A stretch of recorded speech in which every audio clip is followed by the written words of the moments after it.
Mukunda jewellers, Mukunda jewellers factory outlet త్వరలో మీ చందానగర్లో.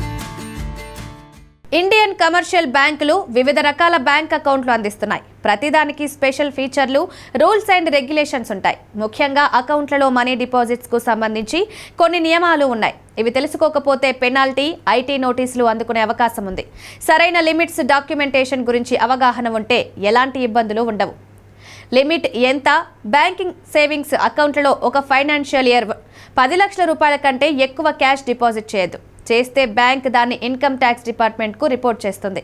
ఈ report annual information return కింద వారికి వెళ్తుంది. అంటే ఆ డబ్బుపై డైరెక్ట్గా ట్యాక్స్ నోటీసులు రావు.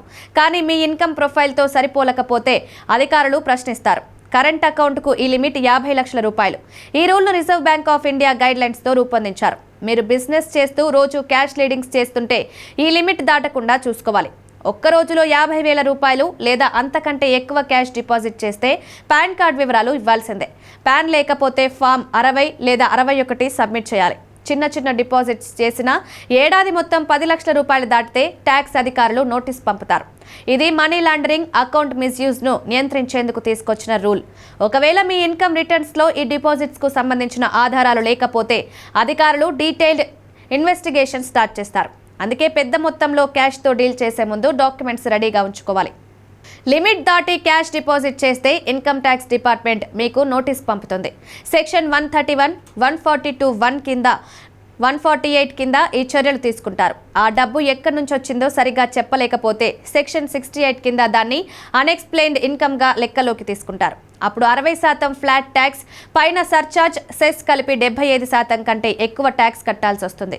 ఉదాహరణకు మీరు 15 లక్షల రూపాయలు డిపాజిట్ చేశారు అనుకుందాం. దానికి సోర్స్ లేకపోతే దాదాపు 11 లక్షలు ట్యాక్స్ కట్టాల్సి ఉంటుంది. అందుకే బిజినెస్, సేల్స్, గిఫ్ట్స్ లాంటి సోర్సెస్ కు బ్యాంక్ స్టేట్మెంట్స్, రిసీట్స్ ఉంచుకోవడం మంచిది. ఏఐఎస్ రిపోర్ట్ మీ బ్యాంక్ డిపాజిట్స్ అన్ని యాన్యువల్ ఇన్ఫర్మేషన్ స్టేట్మెంట్ లేదా 26AS లో రిఫ్లెక్ట్ అవుతాయి. ట్యాక్స్ అధికారులు ఈ డేటాను మీ ఇన్కమ్ ట్యాక్స్ రిటర్న్స్తో మ్యాచ్ చేసి చూశారు.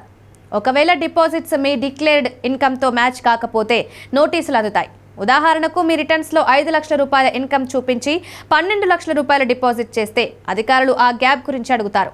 ఏఐఎస్లో బ్యాంక్ డిపాజిట్స్తో పాటు credit card payments, shares, investments లాంటివి కూడా ట్రాక్ అవుతాయి. అందుకే రిటర్న్స్ ఫైల్ చేసేటప్పుడు ఈ డీటెయిల్స్ కేర్ఫుల్గా చెక్ చేయాలి. స్మార్ట్గా డిపాజిట్స్ మేనేజ్ చేయడానికి కొన్ని టిప్స్ ఉన్నాయి. ముందుగా పెద్ద క్యాష్ డిపాజిట్స్కు సోర్స్ డాక్యుమెంట్స్ రెడీగా ఉంచుకోవాలి. బిజినెస్ రిసీట్స్, గిఫ్ట్ డీడ్స్ లాంటివి అందులో భాగమే. లిమిట్ దాటకుండా చూసుకోవడానికి పెద్ద అమౌంట్ను స్ప్లిట్ చేయవద్దు. ఇది ఇంకా అనుమానాలకు తావిస్తుంది. ఇన్కమ్ ట్యాక్స్ రిటర్న్స్ టైంలో డిపాజిట్స్ను మీ ఇన్కమ్తో లింక్ చేయాలి. చివరగా రిటర్న్స్ డెడ్ లైన్ అస్సలు మిస్ కావద్దు.